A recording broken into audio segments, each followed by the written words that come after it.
출애굽기 19장 5절에서 6절. 우리 2절이니까요. 저와 여러분 한 목소리로 같이 읽겠습니다. 시작. 세계가 다 내게 속하였나니 너희가 내 말을 잘 듣고 내 언약을 지키면 너희는 모든 민족 중에서 내 소유가 되겠고 너희가 내게 대하여 제사장 나라가 되며 거룩한 백성이 되리라. 너는 이 말을 이스라엘 자손에게 전할지니라. 아멘. 네, 오늘은 아주 특별한 분을 이 자리에 좀 모셨습니다. 우리 유아부를 담당하고 계시는 명아롱 전도사님이신데요. 지난 4월 18일부터 21일까지 파키스탄에 다녀오셨습니다. 그래서 그 따끈따끈한 이야기를 그곳에서 하나님이 어떻게 일하셨는지 그 귀한 이야기를 좀 나누고 싶은 마음이 있어서 이 귀한 자리에 모셨습니다. 어디서도 들을 수 없는 이야기니까 여러분 마음을 활짝 여시고 어떻게 하나님이 일하셨는지 우리는 또 어떻게 열방을 품어야 되는지 여러분 이 시간 좀 도전받고 결단하시는 시간이 되었으면 참 좋겠습니다. 우리 명아롱 전도사님 나오실 때 우리 환영합니다. 우리 같이 한번 박수로 맞이했으면 좋겠습니다.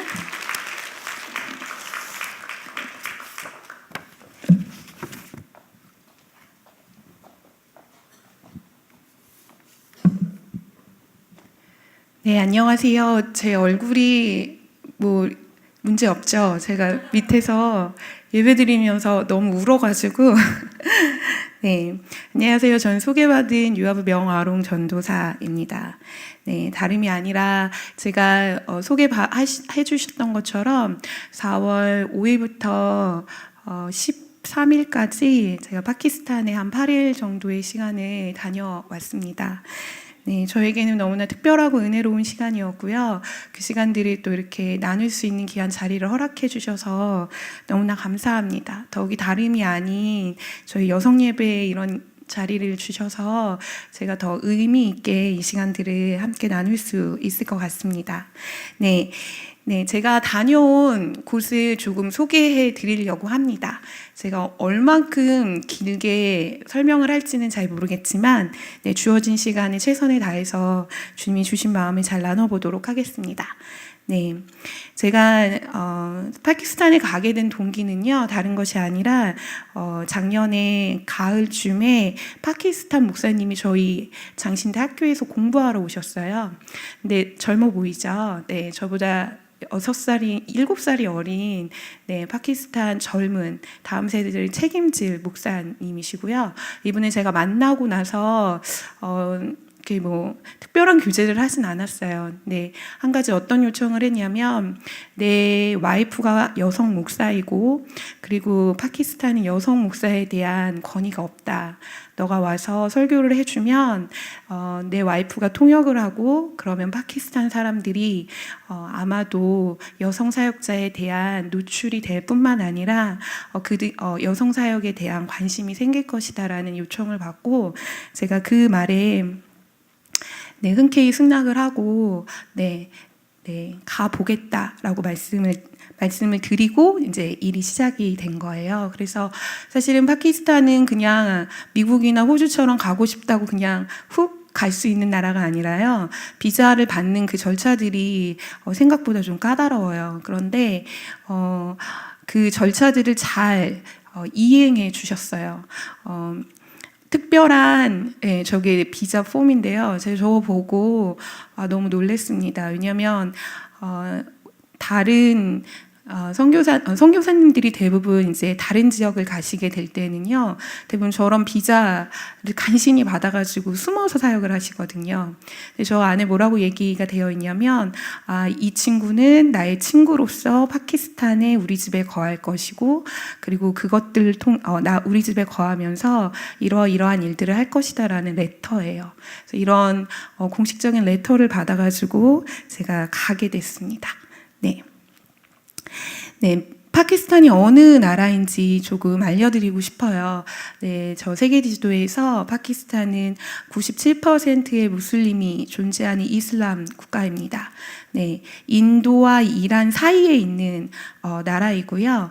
네, 제가 도착해서 처음 봤던 지역은 어느 지역이냐면 라호르라는 지역이었어요. 네, 우리나라로 따지면 부산 정도 됩니다. 그래서 두 번째 되는 큰 나라이고요.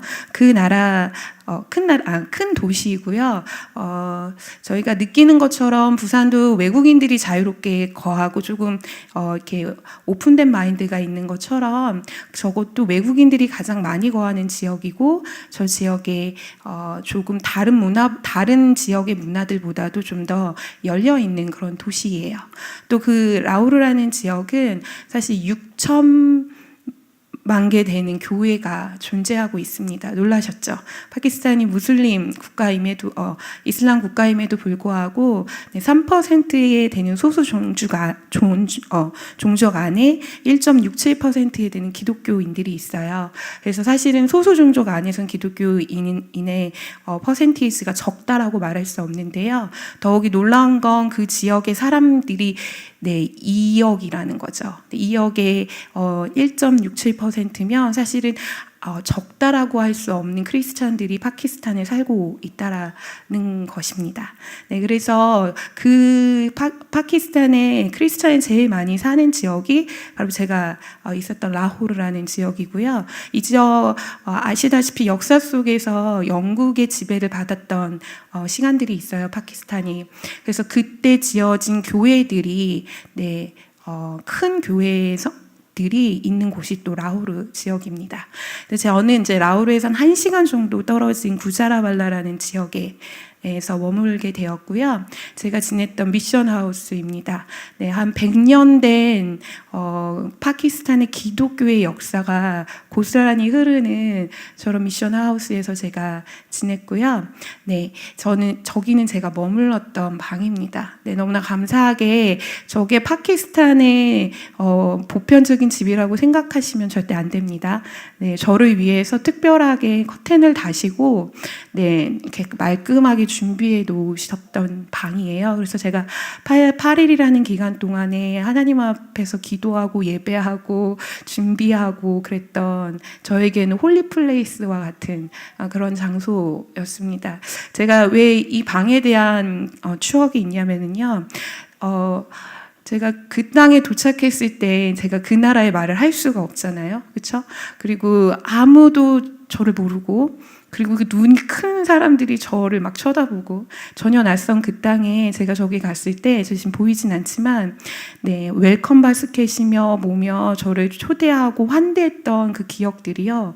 저의 그 낮아져 있던 낮은 자존감을 막 높였던 시간 방이었어요. 그래서 하나님 어찌해서 저를 여기다 보내셔서 이 엄청난 환대를 제가 받는 시간을 갖게 하십니까? 제 안에 이렇게 낮아져 있던 자존감이요, 하나님으로부터 이렇게 회복이 되는 시간들이어서 제가 저 방에 대한 기억이 너무 감사한 기억들이 있습니다. 네, 다음 넘겨주시겠어요? 네, 저 이게 뭐냐면 제가 이제 그렇게 하고 하루를 지냈는데 다음 날 그 현지에 이제 목사님이 저한테 보여준 팜플렛이에요. 네, 저도 제가 저기에 있는지 잘 모를 정도로 저 가운데 저 큰 얼굴로 돼 있는 게 저인 거죠. 네. 네, 저희 여권 사진이더라고요. 저 전혀 몰랐어요. 네, 저한테 사진을 보내달라는 이야기를 한 적이 없고 그냥 여권을 4번만 달라는 얘기를 했기 때문에 그랬기 때문에 제가 저 전단지를 보고서는 너무 놀랄 수밖에 없었습니다. 네, 가장 큰 얼굴로 저 가운데 저렇게 박혀져 있는 저 팜플렛은요, 저에게 제 얼굴의 그 다름에 대한 낯설음이 아니라 내가 진짜 여기에 무슨 일로 왔지? 그리고 되게 큰 일을 해야 되는구나 라는 이 부담감이 몰려왔던 팜플렛이에요. 어떤 팜플렛이냐면 제가 그 8일이라는 시간 동안에 그 지역에 가서 했던 사역은 말씀 사역이에요. 그래서 말씀을 할 수 있는 지역에 가서 파키스탄 기독교인들에게 말씀을 이렇게 전하는, 그러니까 지금과 같은 시간들을 제가 한 5일 동안 보내야 되는 것들을 대충만 알고 갔어요. 그리고 저는 그 친구가 저한테 얘기할 때는 그냥 방문해서 인사하고 이렇게 축복을 해주면 돼라는 것들이 사실은 더 많았기 때문에 제가 저 전단지를 딱 보고 난 다음에 내가 지금 이 집회에 스피커로 와 있구나. 내 이 집회에 뭔지 모르겠지만 곳곳마다 가면서 내 얼굴을 선전하면서 나의 그 존재감을 드러내야 되는구나라는 이 부담감이요. 제 안에는 사실은 이제 되게 큰 두려움까지는 아니었지만 이건 기도를 요청하지 않으면 안 되는 상황이구나라는 생각을 하게 되었습니다. 이 일이 장난이 아니구나. 주님 여길 나를 왜 보내셨습니까?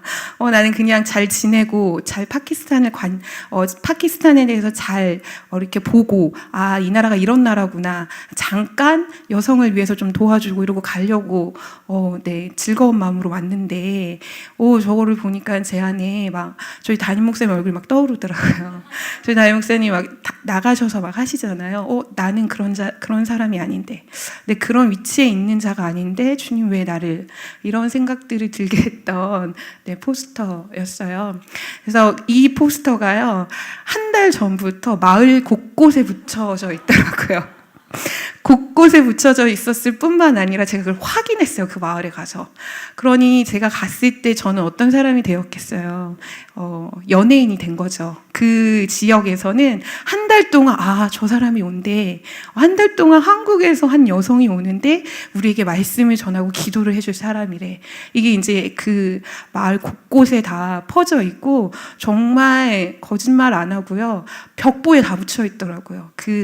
우리 선거할 때 쫙 붙어져 있는 그 느낌이에요. 그래서 제가 그러한 시간들을 보내면서 제 안에 하나님 정말 난 아무것도 할 수가 없고 내가 할 수 있는 건 오로지 주님이 나에게 내 한계만큼 할 수 있는 영어 실력과 내 한계만큼 보여줄 수 있는, 그러니까 제가 가지고 있는 말씀 준비가 다입니다. 언어를 유창하게 해서 그들과 소통을 할 수 있는 상황도 아니고, 왜냐하면 제가 우르드어를 할 수 있는 게 아니잖아요. 그런 상황 속에서 제가 철저하게 주님 앞에 주님만이 이 일을 하실 수 있으십니다라고 고백했던 시간들이었습니다. 다음을 넘겨주시면은요. 그런데 제가 이제 스피커로 가 있다는 사실을 제가 알았던 거죠. 이제 깨달았어요. 그래서 예배를 드리는데 전 좋은 스피커가 아니라는 것을 첫 예배 때 알았어요. 왜냐하면 저희처럼 이러한 강대에서 이렇게 지금 저의 포즈처럼 설교를 할 수가 없는 거예요. 보시는 것처럼 저거는 저를 위해서 있는 단들이었고요. 사실은 이렇게 돌아다니면서 전혀 페이퍼를 보지 않으면서, 그리고 소리를 질러가면서 손을 올리신 거 보셨죠? 저 아버지 목사님은요, 막 거의 선동가처럼 들렸어요. 무슨 말씀 하시는지 모르지만 거의 저의 목소리 한 5-6배에 대한 그 큰 소리로 설교를 하고 계시는 거예요. 그런 모습들을 제가 보게 되었죠. 그러면서 저한테 요청을 하기 시작했어요. 앞에 나와서 설교를 했으면 좋겠다. 페이퍼가 없었으면 좋겠다.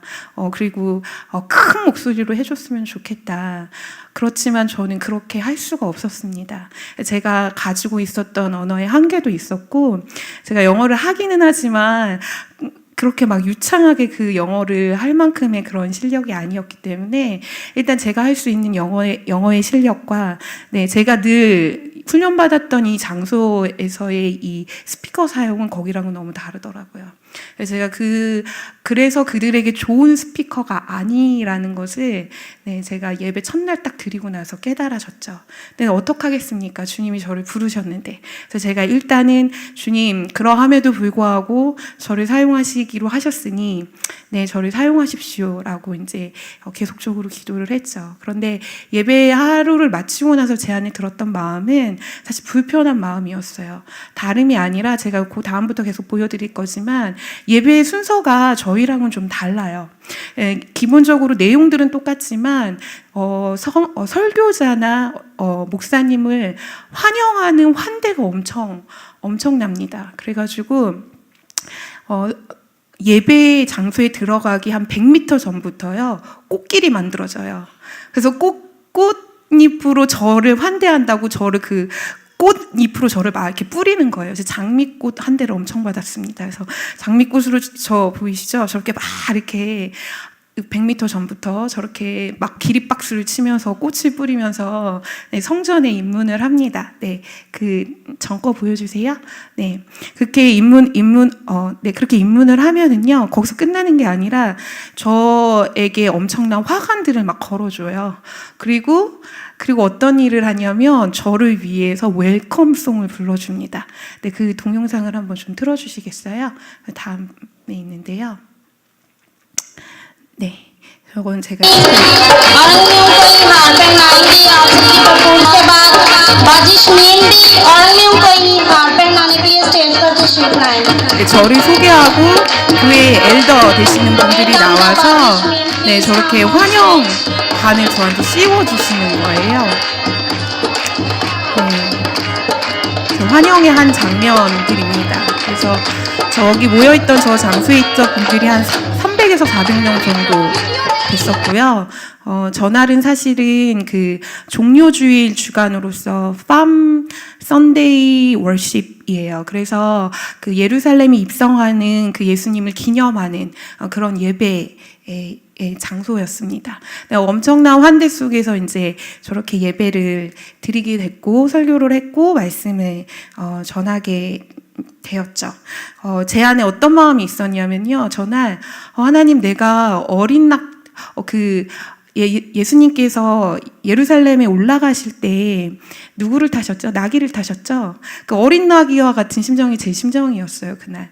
하나님, 제가 말씀을 선포하지만 이 장소가 처음이고 아무것도 저는 할 수 있는 게 없고, 주님 나에게 주셨던 마음을 전하는데, 하나님, 내 안에 두렵고 떨림보다는 그 어린 나귀가 가진 뭐라고 할까요? 뭔가 설레이면서도 뭔가 불안하고, 그러면서도 주님만을 의지할 수밖에 없는 그 떨림이 제 안에 있었던 것 같아요. 그렇게 예배를 마쳤던 것들을 기억을 합니다. 네, 저 장면이 되게, 예배를 드릴 때는, 또 설교를 할 때는, 네, 잘 이렇게 설교를 했지만, 사실 제 안에 어떤 마음이 있었냐면, 이런 마음이 있었어요.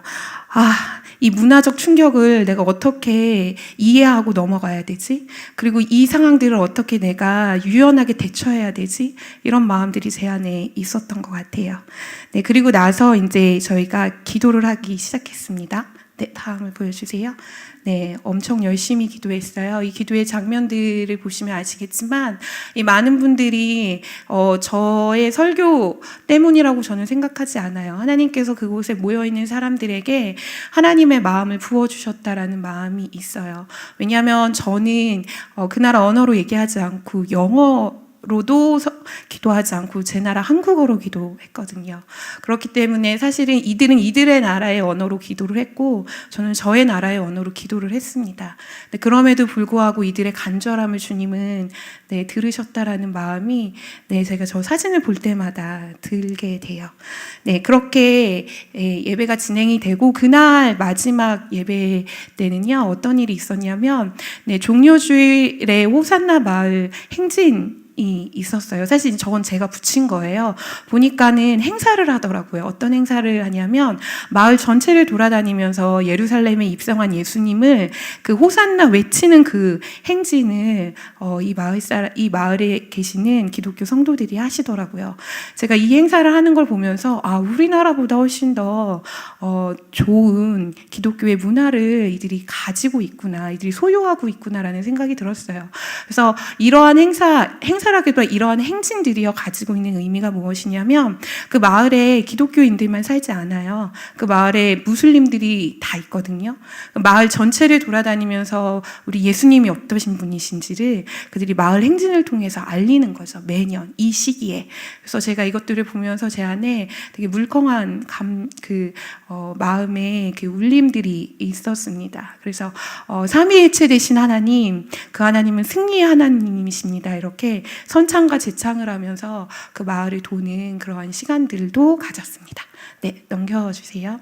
네, 다음 날은요, 제가 이제 계속적으로 이제 예배를 진행해야 되는 상황 속에서 방문했던 교회이고, 거기서 기도했던 한 할아버지입니다.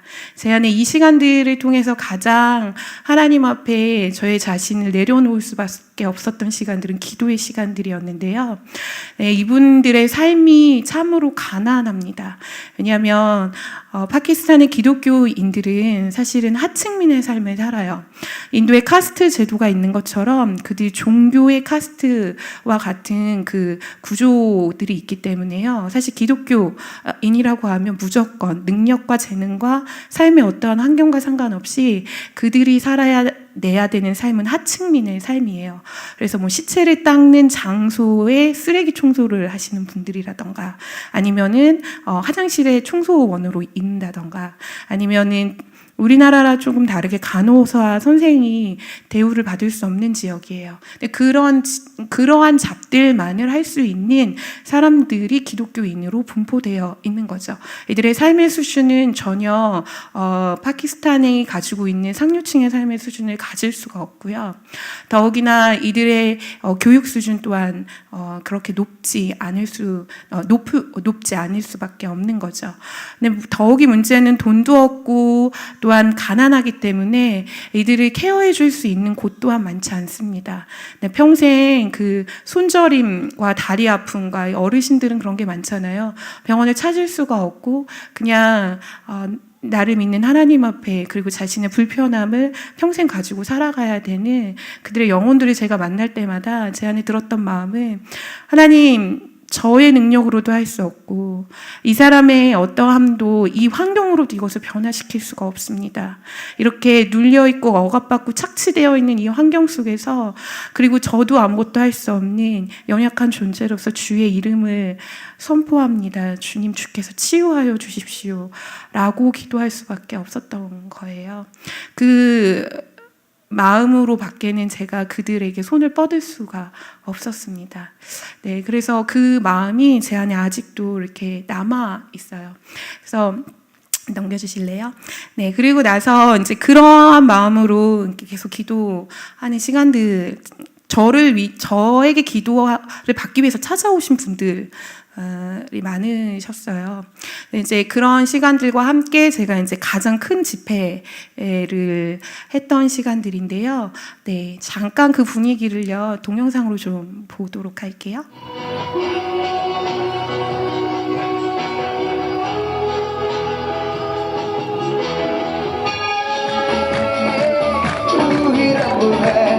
네, 저게 저희처럼 특별한 순서여서 춤과 댄스를 한 게 아니에요. 저게 어떤 춤과 댄스냐면 저를 위한 춤과 댄스입니다. 왜냐하면 이 나라의 다른, 좀 들으세요.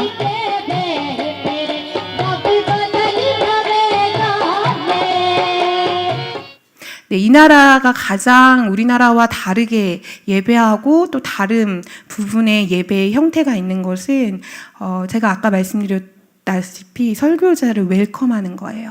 그래서 사실은 저렇게 드려지는 저런 어떤 댄스나 이런 것들은 사실은 누구를 위함이냐면 저를 위함인 거였죠. 그래서 제가 처음에는 너무나 부담스러웠고, 하나님, 나는 하나님의 말씀을 전하러 왔지 나를 높이기 위해서 이 자리에 온 것이 아닙니다라는 이 불편한 마음이 있었는데, 저 그림 안에 보시면 알지만 한 730명가량이 모여 있었던 장소예요. 그리고 저 장소에 어마어마한 그 말씀을 듣기 위해서 온 사람뿐만이 아니라 이거를 준비하기 위해서, 저를 위해서 웰컴하기 위해서 준비했던 그 댄스 어린 친구들의 그 준비 시간도 있지만, 이 사람들을 모으기 위해서 이 행사를 위해서 준비했던 어마어마한 사람들이 보이기 시작하는 거예요. 그래서 제가 그런 사람들의 그 섬기는 모습들을 보면서 제 안에 제 마음이 조금 녹아내리기 시작했습니다. 하나님, 이것이 문화이군요. 다른 문화이군요. 이게 다른 문화이고 다른 문화 속에서 하나님을 환대하고 주님을 웰컴하고 또한 사람을 세우는 이러한 시간들이군요 라고 제가 다시 한번 해석할 수 있는 시간들이었어요. 그래서 전날 제가 요한복음 14장 1절에서 6절의 말씀으로 같이 말씀을 나누었는데요. 네, 예수님께서 제자들한테 얘기하시죠. 내가 너희의 처소를 마련하러 내가 갈 터이니 너희는 이곳에서 기다려라. 이 말씀으로 제가 이분들과 함께 말씀을 나누었는데요.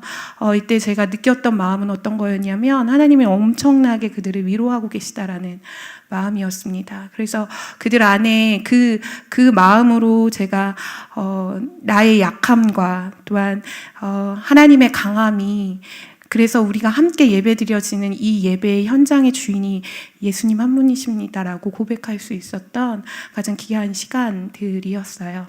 근데 그 시간이 마치고 나니까 물밀듯이 저에게 밀려와서 기도를 요청하기 시작했습니다. 네, 기도의 제목을 다 들을 수가 없었어요.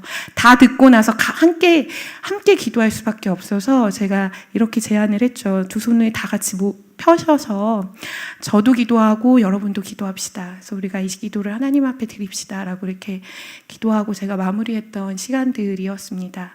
네, 파키스탄의 교회의 현장은요, 저희처럼 그렇게 고상하거나 세련되지 않아요.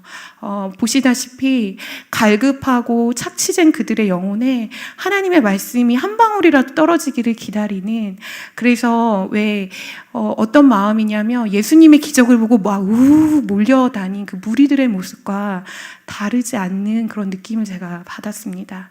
예수님께서 왜 무리들을 보시고 민망히 여기셨다라는 말씀을 마가복음에서 많이 하시죠.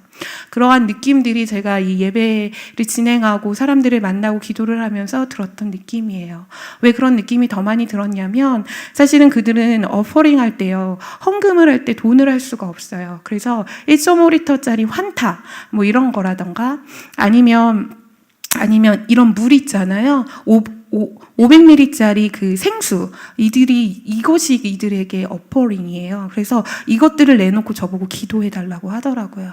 더 놀라운 건 어떤 거였냐면, 한 성도님이 이 집회에 참석할 수가 없었대요. 너무 정식적으로, 사단과 악한 영에 사로잡혀서 참석할 수 없었는데 그를 도와주기 위해서 500ml짜리 물 버틀을 가지고 오더라고요. 이거를 위해, 이 물을 위해 기도해 주면 이 물이 거룩한 물이 돼서 그분한테 줘서 그분이 자기 방이나 집집 곳곳에 뿌리면 네, 하나님께서 보호해 주실 거다라는 믿음이 있기 때문에 이 물에 기도를 해달라는 거예요.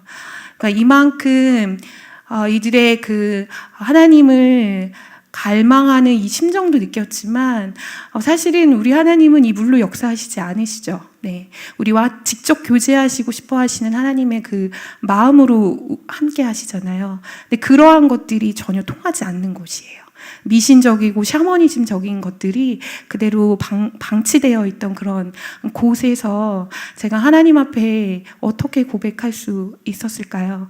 하나님, 제가 이들이 제대로 교육을 받아야 됩니다. 이들이 정말로 하나님을 제대로 알아야 됩니다. 어떻게 이렇게 예배합니까? 어떻게 이렇게 기도합니까? 어떻게 이렇게 주님을 우상도 아닌 우상단지 같은 이런 보이는 걸로 주님을 만나려고 합니까? 이렇게 생각했을까요? 하나님 제 안에 어떤 마음을 주셨냐면 그 낮은 자리에 그들이 처한 그 환경의 눈으로 그들을 보게 하신 거예요. 민망히 여기시는 그 마음, 긍휼히 여기시는 그 마음, 불쌍히 여기시는 그 마음.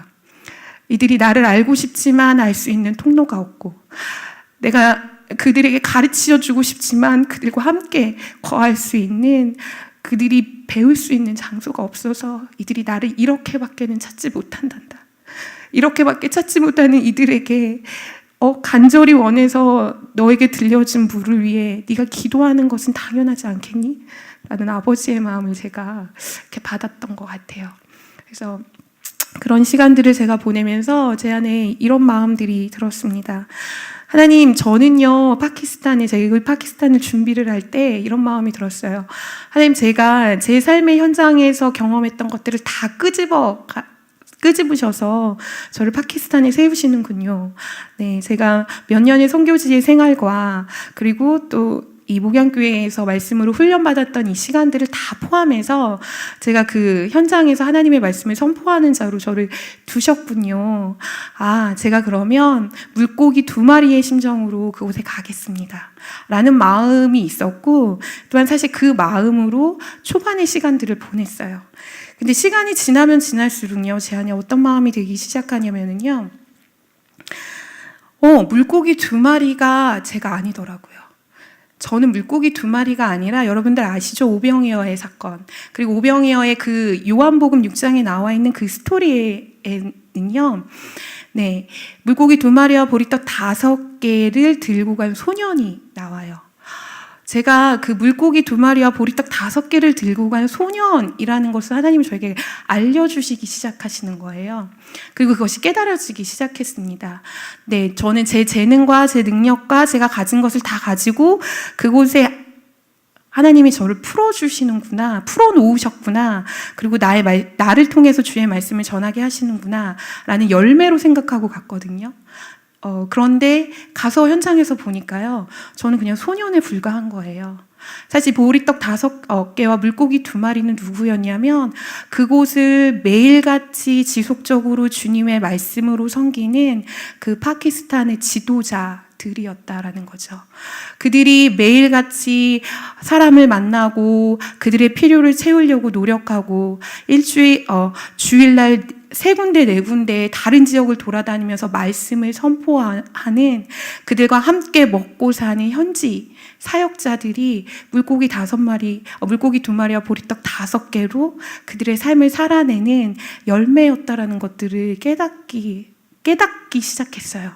그러면서 제가 요한복음 6장의 말씀이 다르게 해석되고 다르게 보이기 시작하는 거예요. 저희가 이 본문을 너무 잘 알죠. 딱 이 본문에 들어가면은요, 누가 제일 먼저 나오냐면은요, 소년이 먼저 나와요. 그리고 소년이 나오고, 그 소년이 그 길을, 물고기를 드리고, 그리고 나서 예수님이 축사하시는 이 장면이 다예요. 그런데 사실은 이 장면이 다인데, 이 장면은요, 사실 우리가 보기에는 어떤 그 배경이나 스토리의 중심에 놓여 있는 이야기다라는 생각을 하게 되잖아요. 그리고 우린 그렇게 알고 있고요. 그런데 제가 그 현장에서 이 본문을 보니까요, 물고기를 들고 간 소년이나, 그리고 그것을 축사하신 예수님이나, 그 물고기 2마리와 보리떡 5개는요, 하나님의 보이지 않는 숨겨진 이야기더라고요. 어떤 사람들의 위치에서요? 무리들의 위치에서요. 파키스탄의 성도들의 위치에서는요, 이 물고기 2마리와 보리떡 5개는요, 하나님의 그 숨겨진 스토리 안에 들어가 있는 이야기다라는 것들이 제가 보여지기 시작한 거예요.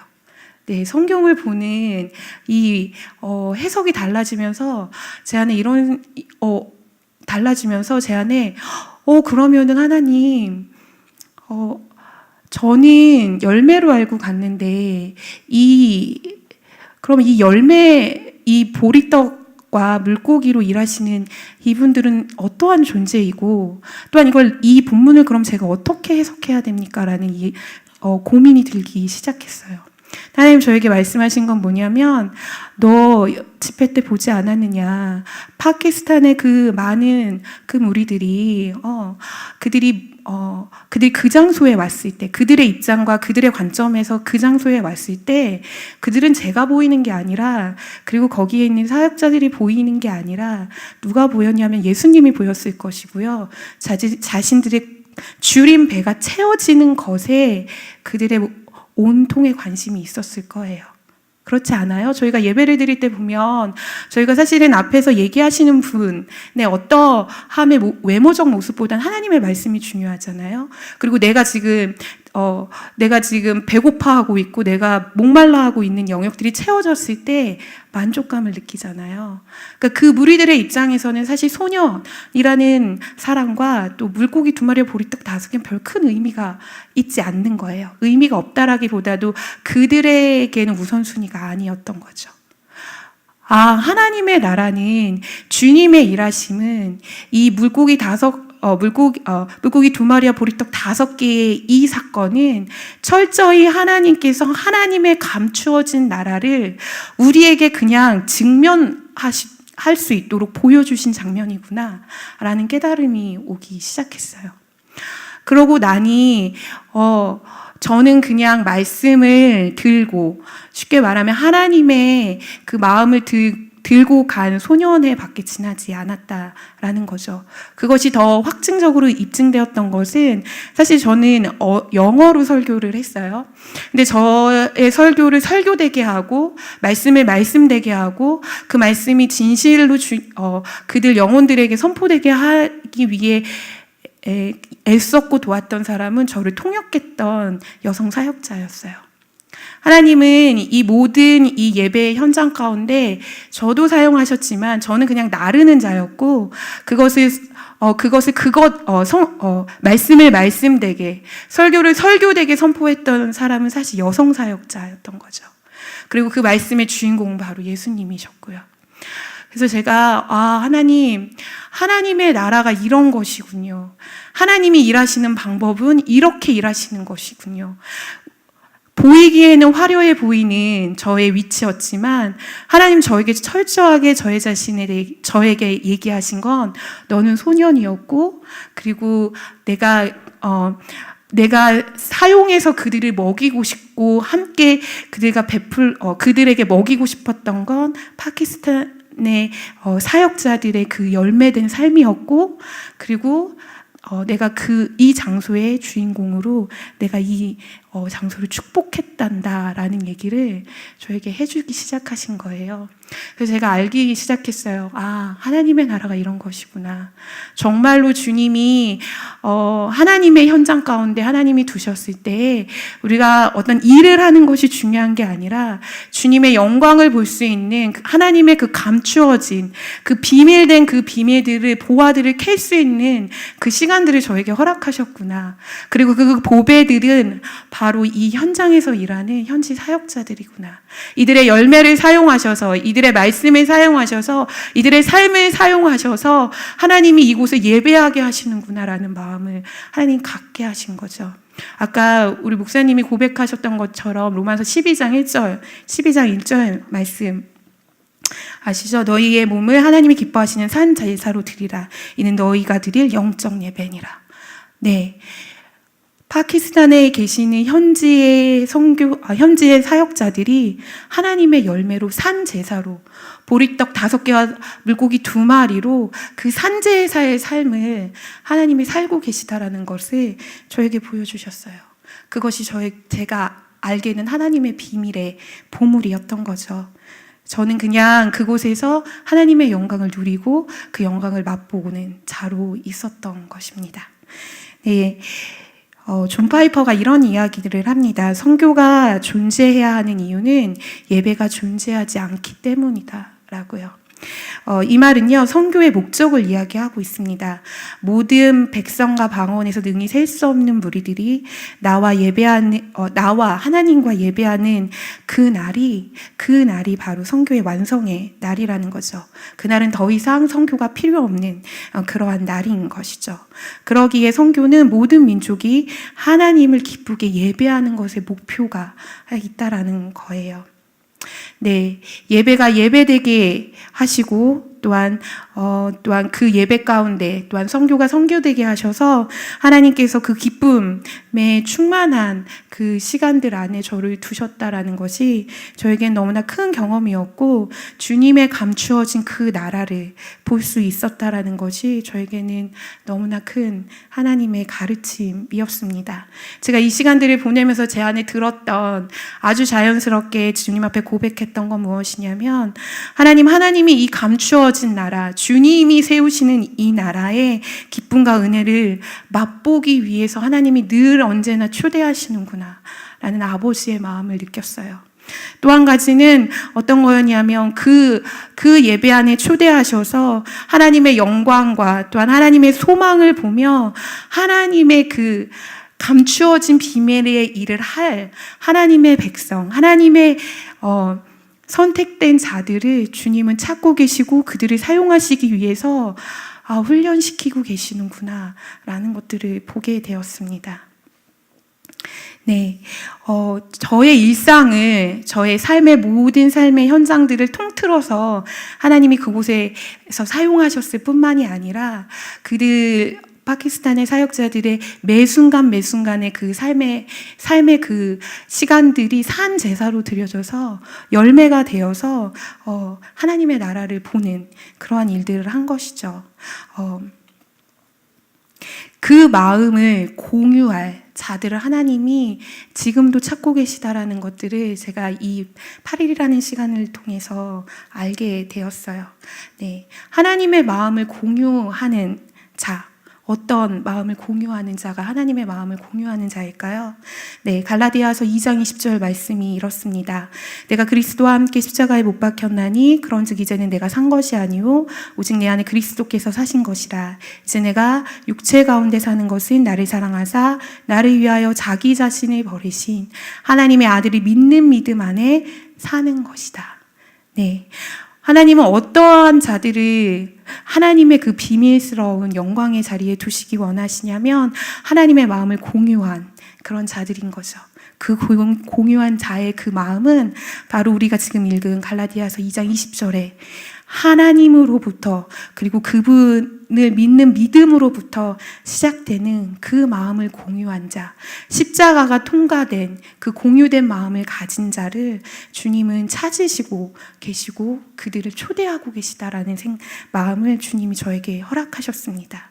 오늘 본문 말씀도 동일해요.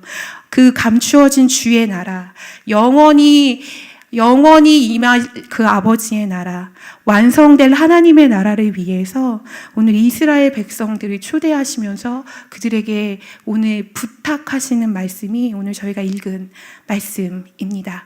네, 본문을 제가 다 읽지는 않지만 성경을 보시면 아시는 것과 같이요. 출애굽기 19장 1절에서 6절 말씀은요. 네, 이스라엘 백성들이 출애굽을 하고서는요, 광야의 시간을 3개월 정도 보내고 시내 산에 올랐던 그 시점으로부터 시작되는 본문 말씀이에요. 그리고 하나님께서 그들을 출애굽하시고 광야의 시간을 3개월 보내고 이들을 불러서 세운 이곳에서 하나님께서 어떤 말씀을 하시냐면 세계가 다 내게 속하였나니 너희가 내 말을 잘 듣고 내 언약을 지키면 너희는 모든 민족 중에 내 소유가 되고 너희가 내게 대하여 제사장의 나라가 되며 거룩한 백성이 되리라. 너는 이 말을 이스라엘 자손에게 전할지니라 라고 모세에게 위임하신 이 말씀입니다. 사실 하나님께서는요 애굽에 종살이하는 그 이스라엘 백성들을 부르셔서 그리고 그들을 시내산이라는 곳에 회집시키셔서 하나님의 특별한 오늘 5장과 6절에 나와 있는 특별한 목적을 이야기하시면서 하나님 그들을 콜링하고 계시는 거예요. 그 목적은 우리가 아는 것과 같이 우리가 성경을 아는 것과 같이 하나님이 이스라엘 백성에게 아브라함의 복에 위임을 하기 위해서 오늘 그 장소에 그들을 불러 세우셨다라는 거죠. 그럼 그 복의 위임의 내용은 무엇이냐면 열방 가운데 내가 복을 나누어 주는 자를 찾고 있으며 또한 그 열방 가운데 이 나의 복을 전할 자들을 그 복을 나누어 주실 자들을 내가 찾고 있는데 그러한 자들이 바로 너희이며 그러한 너희들을 내가 제사장의 나라와 거룩한 백성으로 내가 세우기를 소망하며 그 부름 안에 너희가 거하라는 하나님의 명확한 오늘의 부르심의 말씀인 거죠. 하나님은 이스라엘 백성들에게 자신들의 삶을 어떻게 살아야 되고 어떠한 입장에서 이 삶을 영위해 가야 되는지를 아주 명확하게 오늘 말씀을 통해서 보여주고 계십니다. 네, 우리 5절의 말씀을 조금 구체적으로 보기 시작하면 무엇이냐면요, 하나님께서 이스라엘 백성을 부르시고 뭐라 하시고 얘기하시냐면요, 네, 세계가 다 내게 속했다라고 이야기하세요. 바로 세계가 하나님께 속해 있다라고 하나님께서 자신의 존재를 드러내시는 거죠. 어떻게 자신의 존재를 이스라엘 백성들이 알았을까요? 그들은요, 그들의 삶을 통해서 하나님이 세상에 속하신 유일한 으뜸이신 만왕의 왕이신 것을 알았습니다. 왜냐하면 그들이 그 출애굽하는 그 모든 시점들과 광야에서 지냈던 시간들, 하나님께서 먹이시고 입히신 그 시간들을 그들은 알았기 때문에 어느 누가 이 열방의 주인이 하나님이신 것을 이스라엘 백성들이 모를 수가 있었겠어요. 네, 그들이 가장 잘 알았던 거죠. 이 세상의 주인은 여호와 하나님이신 것을. 내가 너희를 어떻게 인도했는지 너희가 알지 않느냐라고 하나님이 한 번 더 그들에게 확인시켜 주세요.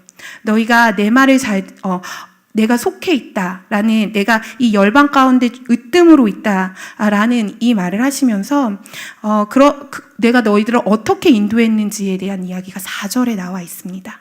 어떻게 인도하셨냐면은요, 네, 너희가 애굽 사람에게 내가 어떻게 행했는지와 그리고 내가 너희를 어떻게 인도했는지를 너희가 보지 않았느냐?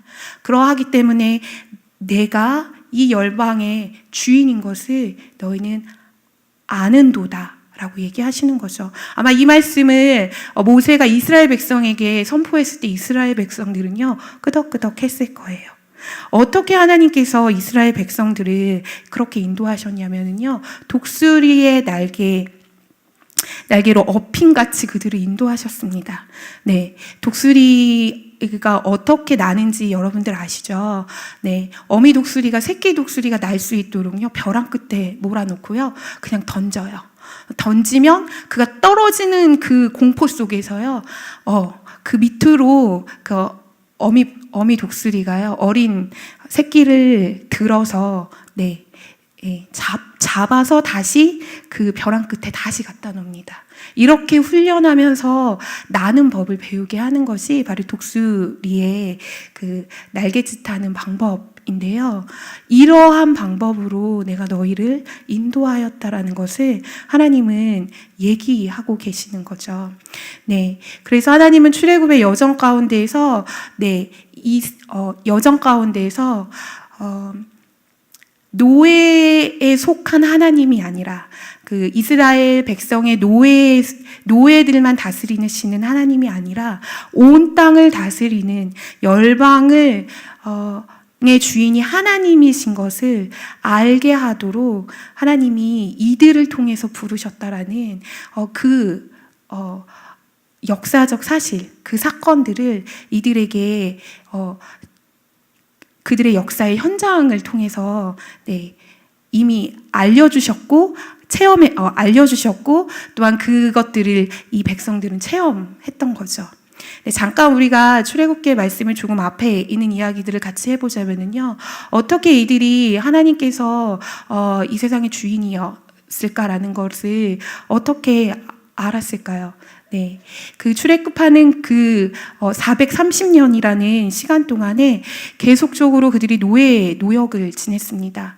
아마 역사적으로 봤을 때는 430년의 노역을 지냈다라는 게 아니라요, 50년에서 한 100년 정도의 강한 노역을 그들이 하게 됐다라고 해요.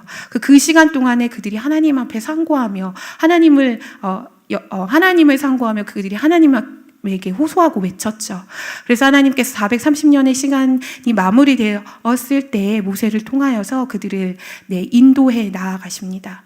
네, 그냥 인도하시지 않았죠. 바로의 그 10가지 재앙들을 통해서 이스라엘의 하나님이 점증적으로 이 열방의 하나님이시라는 것을 바울의 그 하나님을 대적하는 바울이 아니라 바로를 통해서 보여주시는 거죠.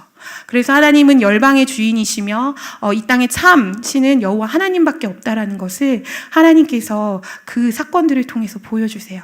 마침내 홍해를 건너는 그 사건들을 통해서는요, 이 땅의 참 구원자는 여호와 하나님이시며 이 세계에 능력을 보이실 분은 여호와 하나님이신 것을 그 홍해의 사건을 통해서 모든 그 주변에 있는 족속들이 하나님이 누구신지를 알게 됩니다. 네, 홍해의 사건은요, 단지 단지 그들의 삶의 구원을 이야기하는 것만은 아니에요. 어떠한 것들을 내포하고 있냐면요, 그들이 사회적으로, 정치적으로, 그리고 경제적으로, 영적으로 그들의 모든 존재의 삶의 모든 방식에 대한 해방을 의미합니다. 참된 구원인 거죠. 그래서 야만인 애굽의 그 정부에서 사실 두세 아이 밑으로는 다 죽이라고 했잖아요.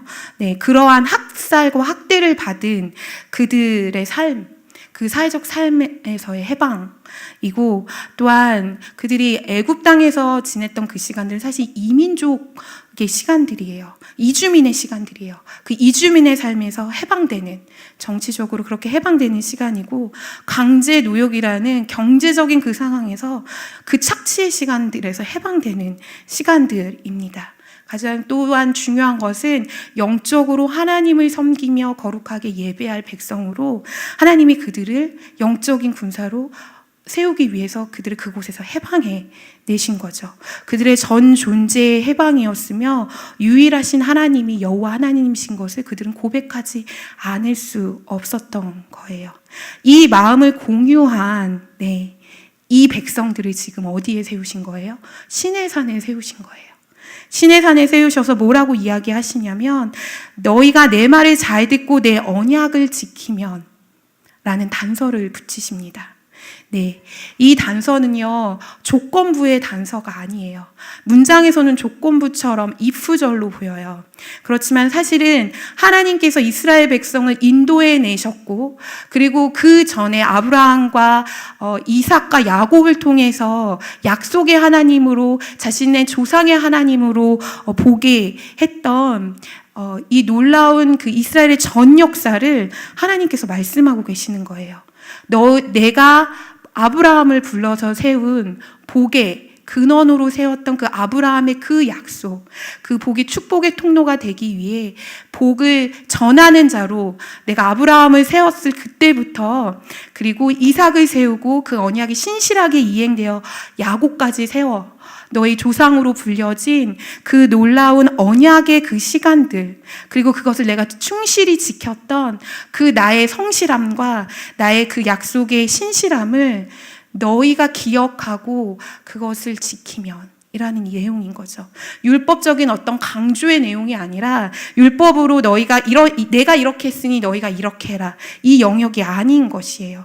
하나님은 이 말씀을 통해서 선포하신 거죠. 내가 너에게 약속할 언약을 주었고 그 언약을 신실히 지켰으니 너희가 나의 소유된 백성이 될 것이다 라는 하나님의 위임장이고 초청장이라는 것이에요.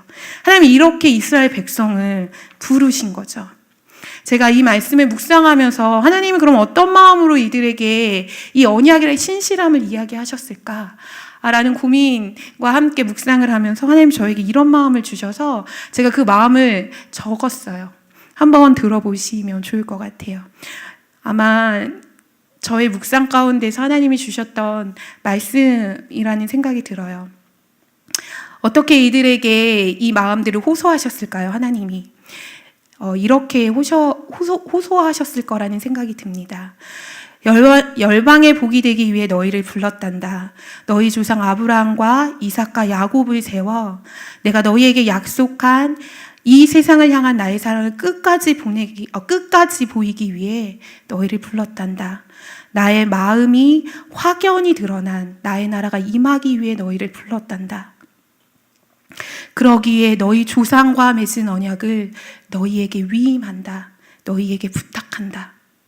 내가 너희를 다시 찾음은 나를 예배하기 위함이었단다. 내가 너희를 바로에게 건져냄은 이 세상 가운데 너를 예배하는 백성으로 세워 나 여호와의 영광을 바라보게 하는 것이었단다. 나의 처음도 나의 나중도 다르지 않단다. 내가 너의 조상과 언약을 맺은 약속을, 그 영광의 복을 맛보는 자로 살아주지 않을래?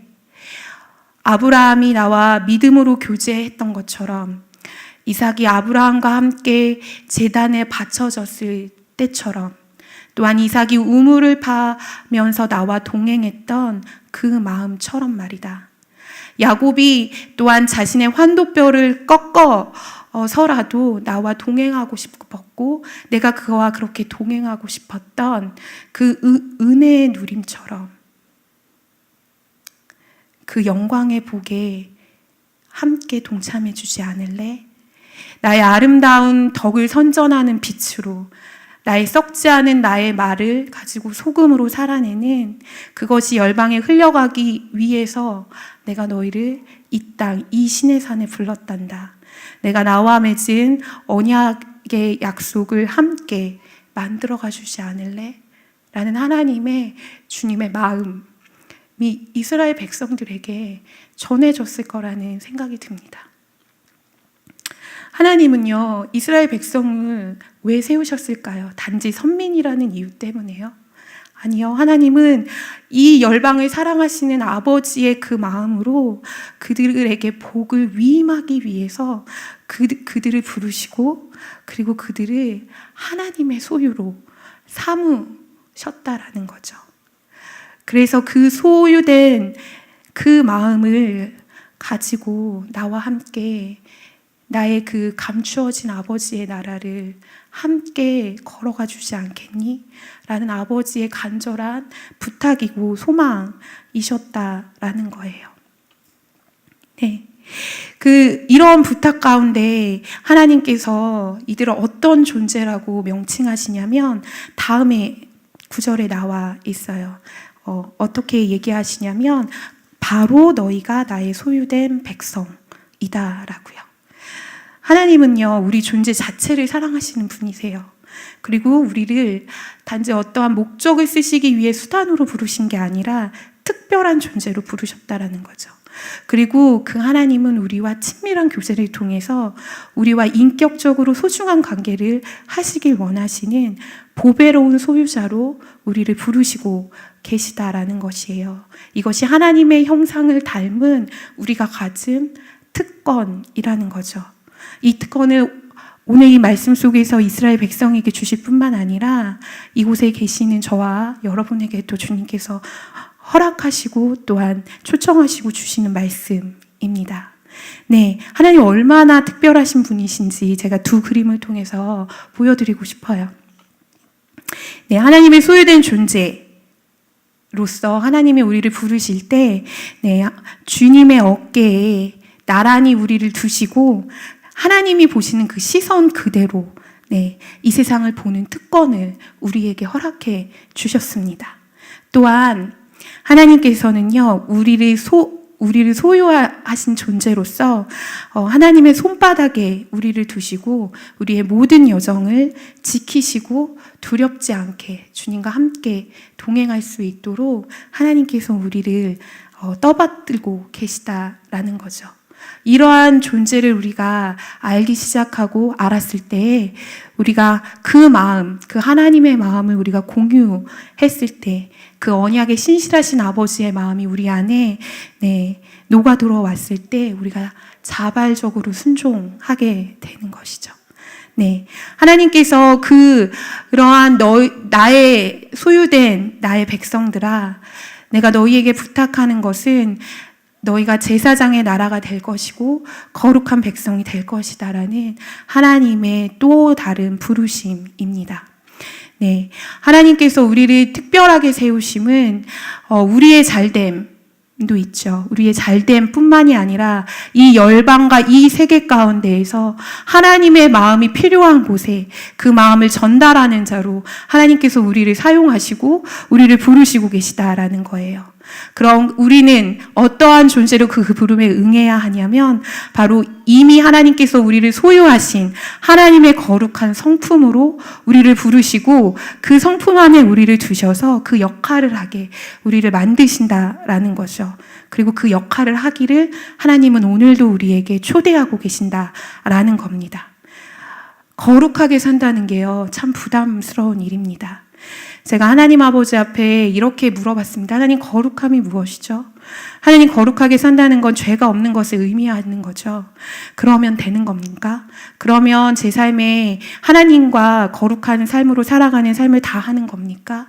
그런데 오늘 제 이 말씀을 통해 하나님께서 이스라엘 백성들에게 말씀하시는 이 거룩함의 백성과 제사장의 나라는 어떠한 거냐면 이런 것입니다. 다른 것이 아니라요, 하나님과 동행하는 것입니다.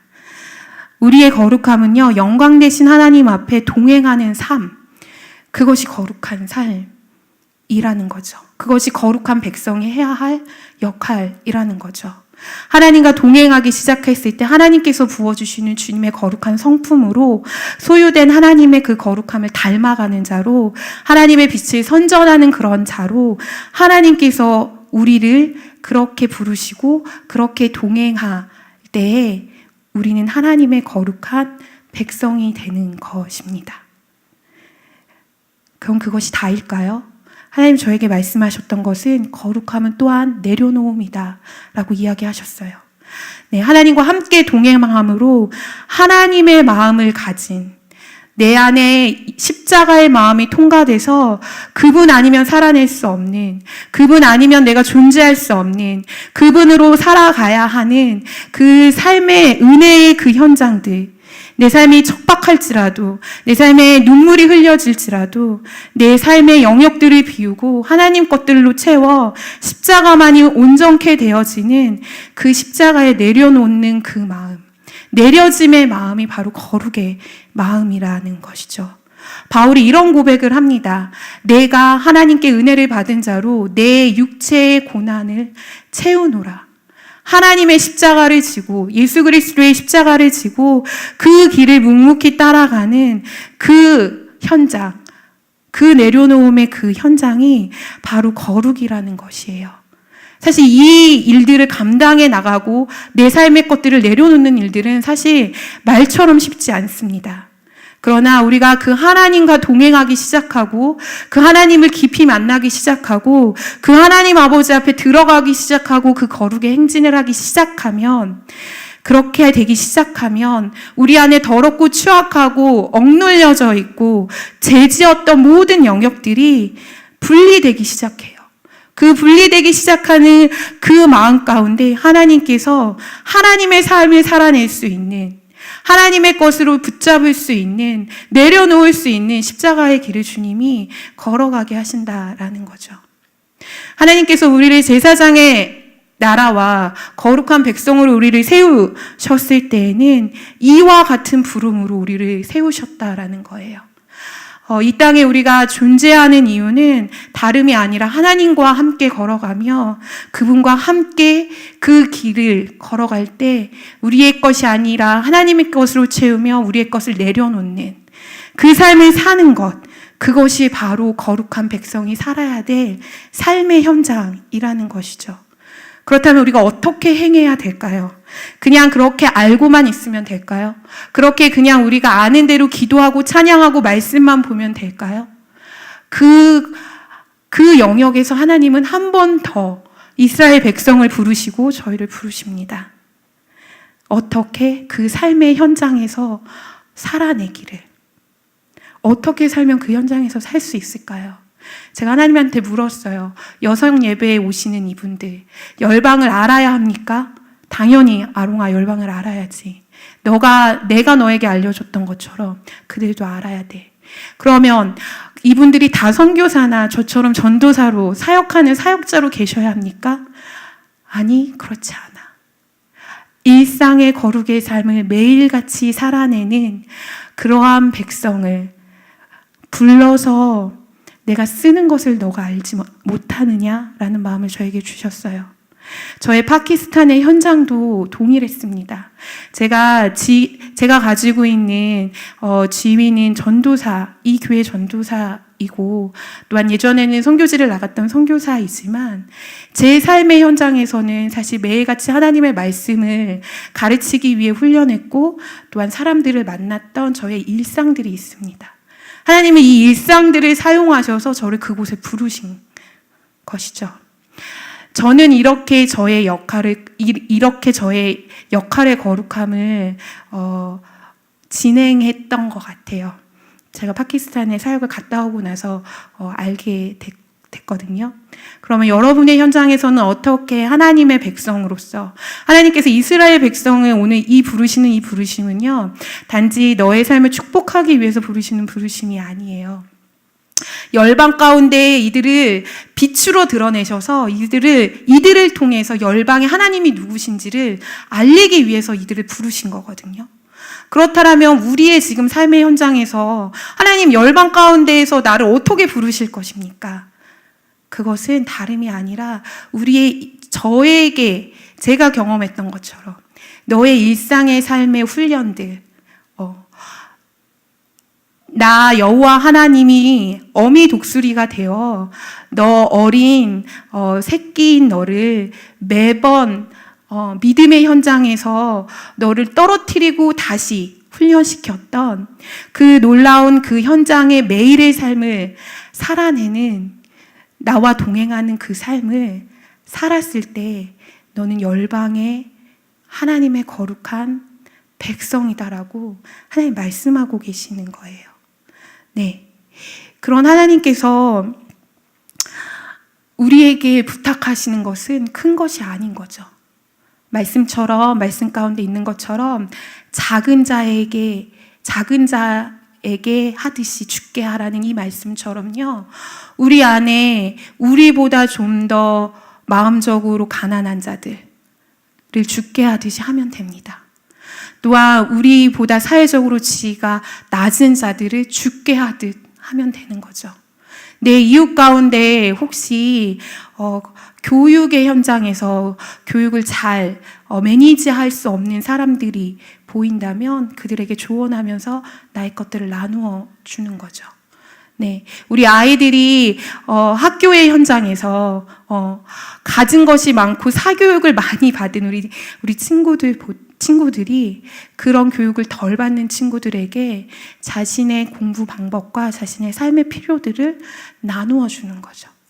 네, 작은 자에게 하는 이와 같은 행동들이 바로 죽게 하는 행동들이며 이것이 거룩한 백성들이 해야 할 행동들이라고 오늘 하나님 우리에게 이야기하고 계십니다. 평안을 소유하지 못하신 분들에게요, 평안을 나누어 주는 거예요. 네. 믿음이 부족하다고 느껴지는 자에게, 갈급하게 지금 중보기도가 필요한 자들에게 기도를 해주시는 겁니다. 이렇게 나보다 작은 위치에 있는 자들에게 그 일을 하기 시작하였을 때 하나님께서는 그의 삶을 거룩한 삶으로 살고 있다라고 얘기하고 계시는 거죠. 하나님이 어떠한 것을 보고서는 이야기하실까요? 하나님은요, 외모를 보지 않으세요. 우리의 삶의 현장을 보지 않으세요. 우리의 삶의 스펙이나 능력을 보지 않으세요. 무엇을 보시냐면, 내가 너에게 찾는 것은 정의를 행하고 인자를 사랑하고 겸손히 나와 함께 행하고 섬기는 것이 바로 내가 찾는, 내가 보는 거룩이란다라고 하나님 우리에게 얘기하고 계신다라는 겁니다.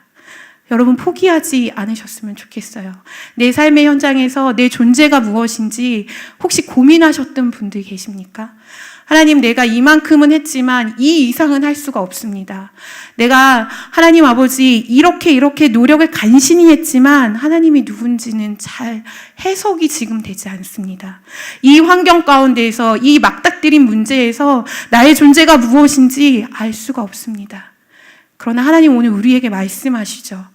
이스라엘 백성을 열방 가운데 빛으로 세운 것처럼 난 여전히 처음도 지금도 나중도 여전히 내가 너를 열방의 빛으로, 그리고 나의 주권자 대신 하나님을 선포하는 자로, 이 열방 가운데 나의 영광을 드러내는 자로, 그 숨겨져 있는 하나님의 나라를 맛보는 자로 하나님 우리를 부르시고 계시다라는 거예요. 하나님의 이러한 그 부름 앞에 여러분들이 마음을 들여서 기도하셨으면 좋겠습니다. 네, 제가 이 설교를 준비하고 또 파키스탄에 있는 시간들 동안에서요, 하나님 저의 존재가 어떠한지, 그리고 내가 너를 어떻게 세웠는지에 대한 말씀을 하셨어요. 근데 그것이 너무나 잘 이 찬양 가운데 녹아져 있어서 제가 이 찬양을 가사를 함께 이야기하고자 합니다. 네, 아시는 분도 계실 거예요. You Raise Me Up 이라고요. 사실은 어느 한 나라의 민족 가요, 민족 국가 노래이기도 한데요. 네. 하나님께서 우리의 삶의 처절함, 힘들고 괴롭고 무거움이 찾아왔을 때 하나님께서 우리에게 말씀하시는 거죠.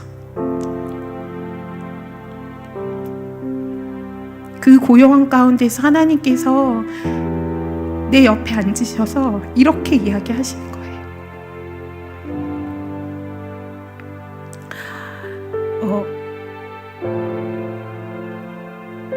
내가 너를 산 꼭대기 높이 올렸단다. 그리고 내가 너를 일으킬 거란다. 그리고 폭풍 그 바다 한가운데에서도 내가 너와 함께 있으며 그렇게 너를 일으킬 거란다. 당신이 나를 떠받쳐 주셨을 때 내가 강인해질 수 있었고, 당신이 나를 일으켜 주셨을 때 나보다 더 큰 나를 보게 되었습니다. 당신이 나를 일으켜 주셨을 때 내가 저 산에 우뚝 설 수 있게 되었습니다.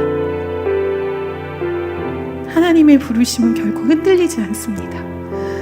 하나님의 부르심은 결코 없어지지 않습니다. 하나님이 우리를 택하시고 우리를 만드신 그때부터 지금까지 하나님은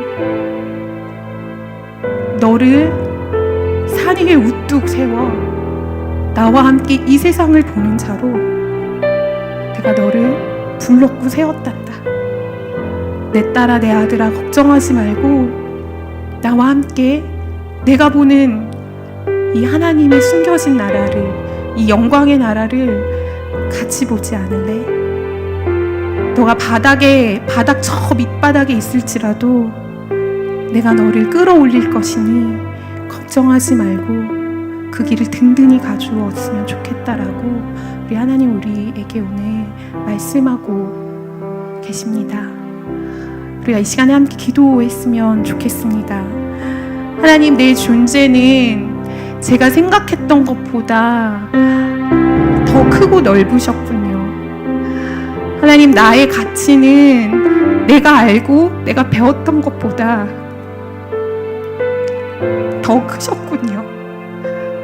나를 부르실 때는 당신의 아들을 내어주기만큼 그 사랑한 그 놀라우신 사랑의 마음이 나를 살리는 삶으로, 주의 복음을 듣는 삶으로 나를 살게 하셨군요. 그 하나님, 내가 당신 앞에 엎드립니다. 그 하나님, 그 놀라우신 하나님, 나를 특별하게 당신의 소유로 부르신 하나님, 내가 당신 앞에 엎드려 기도합니다. 하나님, 당신의 영광을 보게 하여 주시옵소서. 하나님의 감추어진 나라를 보며 이 땅에 하나님의 것을 하나님 열매로 드리는 자로 있을 수 있게 해달라고 우리가 이 시간에 함께 기도하도록 하겠습니다. 기도하시겠습니다. 하나님 아버지 감사합니다. 주님 우리의 삶을 인도하시는